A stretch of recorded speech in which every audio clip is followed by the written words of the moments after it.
দেখেন দুইটি US Bangla ATR এখন বর্তমানে টেক্সিওয়েতে অবস্থানরত রয়েছে। দেখতে পাচ্ছেন আপনারা এখানে একটি ইউএস বাংলা এটিআর অ্যান্ড তার সামনেই আরেকটি ইউএস বাংলা এটিআর অ্যান্ড এর সামনে হচ্ছে রানওয়ে। আরেকটি এটিআর মাত্র এসে ল্যান্ড করলো, সেটা এখন টার্মিনালের দিকে যাচ্ছে, ওই যে ওই পাশে দেখা যাচ্ছে। আর এখানে একটি ইউএস বাংলা এটিআর অবস্থান করে রাখছে।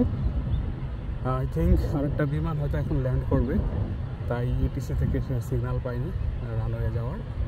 সো তার পিছনেই ঠিক আরেকটি এটিআর, যেটা বলতেছিলাম, দেখতে পাচ্ছেন আপনারা।